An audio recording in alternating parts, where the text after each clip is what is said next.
Dobrodošli, dragi moji, na kanal Aurorine kuhinje. Danas pravim nešto slatko, nešto što je stvarno zanimljivo, jako lepo i dekorativno. Ja se nadam da ćete da pogledate ovaj video do kraja.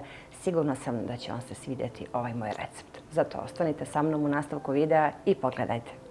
Ovdje imam 250 grama putera, može i margarin da se koristi. Stavit ću u jednu šerpicu. Dodat ću odmah 100 grama šećera i 125 ml mlijeka. Uključit ću šporet da se sve lijepo otopi.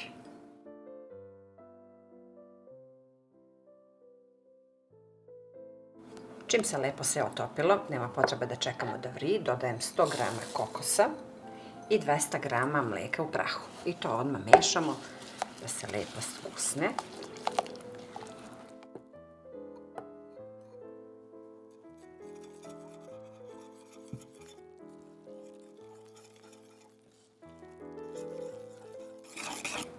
Sve to lijepo izmešamo i sad će to naravno da se steže polako jer je mlijeko u prahu čvrsto pa će to fino da bude.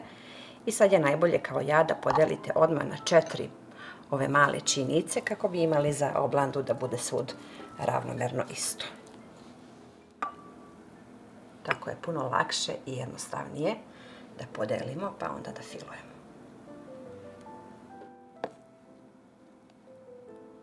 Stavimo prvi list, obavezno kockice na gore i odmah filujemo. On je taman onako vruć, nije ni mlak, a nije ni vreo. Taman odmah, čim skinete sa šporeta, odmah filujete.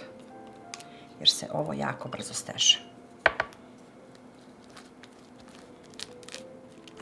Evo ovako, lepo popunimo sve ove rupice. Inače ovo je oblanda ona manja od 150 grama, da znate.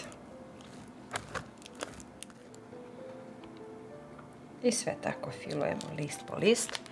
Jako jedna lijepa oblanda sa kokosom, ko voli kokos naravno.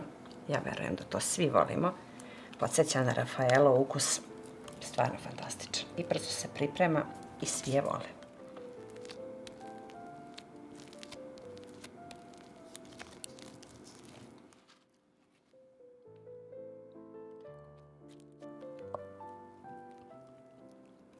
Fila ima taman dovoljno za ovu dimenziju, tako da baš je bogata, fina.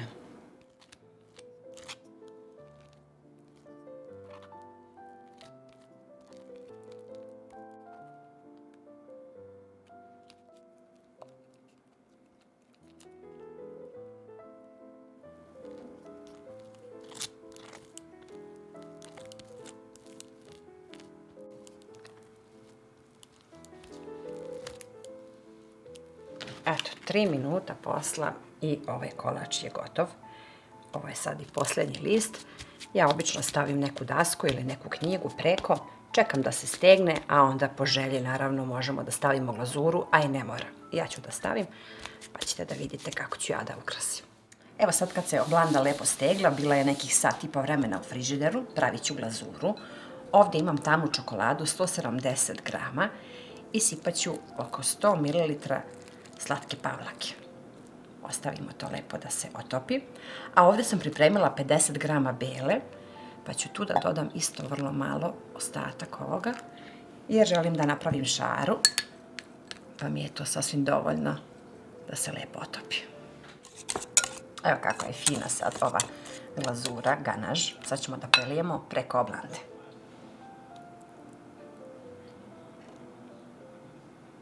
Mnogo je lepše ako koristite ovako sa pavlakom. Puno će da bude lepše i kad se bude sekla ova oblanda, nego samo čokolada i ulje. A i ganaž je puno lepši nego obična glazura. Malo potresemo da se lepo izravna.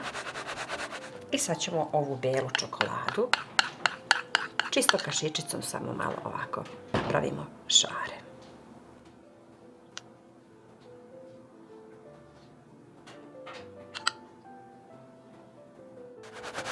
Sad je nosimo u frižider na hlađenje nekih pola sata, a onda možemo da isečemo. Jako je čvrsta. Morala sam da je stavim u frižider kako bi se stegla, kako bi se ovaj ganaž stegao i onda sečemo lepo na štanglice.